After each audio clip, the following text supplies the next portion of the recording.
Friends అందరికీ నమస్కారం అండి. దసరా సెలవులు ప్రకటించిన ప్రభుత్వం ఆ వివరాలు అనేది ఈ వీడియోలో తెలుసుకుందామండి. పూర్తిగా చూడండి, కంప్లీట్ ఇన్ఫర్మేషన్ అయితే అప్పుడే అర్థమవుతుంది. మొదటిసారి ఛానల్ చూస్తున్నట్లయితే తప్పకుండా సబ్స్క్రైబ్ చేసుకొని bell button all notification activate చేసుకోండి.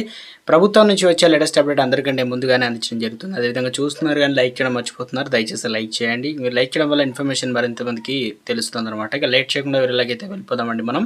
విద్యార్థులకు సంబంధించి సెలవులు వచ్చాయంటే చాలు వారికి పండుగే, ఎగిరి గంతేస్తూ ఉంటారు. సెప్టెంబర్ నెలలో విద్యార్థులకు చాలా సెలవులు అయితే వచ్చాయి. ఇప్పుడు దసరా పండుగ అయితే రాబోతుంది. దసరా పండుగ సెలవులు రాబోతున్నాయని చెప్పేసి విద్యార్థులు సంతోషం అయితే వ్యక్తం చేస్తున్నారు. ఎందుకంటే సెలవుల్లో కుటుంబం ఊళ్ళకి వెళ్ళి ఎంజాయ్ చేస్తూ ఉంటారు. అందుకే దసరా సెలవులు ఎప్పుడెప్పుడు అని ఎదురు చూస్తున్నారు. ఈ నేపథ్యంలోనే తెలంగాణ విద్యాసంస్థలకు ఈ దసరా పండుగ 13 రోజుల పాటు సెలవులు అయితే రానున్నాయి. అక్టోబర్ 2వ తేదీ నుంచి 14వ తేదీ వరకు సెలవులు అనగా ప్రభుత్వం అయితే ప్రకటించిందనమాట.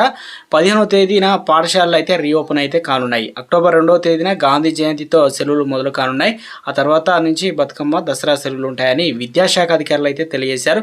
కొన్ని ప్రైవేటు పాఠశాలలో అక్టోబర్ 1వ తేదీ నుంచి కూడా సెలవులు అయితే ఇస్తున్నట్లు ఇప్పటికే ప్రకటించారు. మళ్ళీ అక్టోబర్ 15న రీఓపెన్ అయితే ఉంటుందని విద్యార్థులు తల్లిదండ్రులకు సమాచారం కూడా అందించినట్లు తెలుస్తుంది. సెలవులు రాగానే ఊళ్ళకు వెళ్లేందుకు సిద్ధమవుతున్నారు. ఇక విద్యా సంవత్సరం క్యాలెండర్ ఒకసారి చూసుకుందామండి.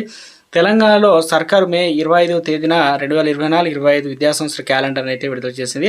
అక్టోబర్ 2 నుంచి 14వ తేదీ వరకు దసరా సెలవులు, డిసెంబర్ 23 నుంచి 27 వరకు క్రిస్మస్ సెలవులు, జనవరి 13 నుంచి 17 వరకు సంక్రాంతి సెలవులు ఉంటాయని ప్రకటించారు.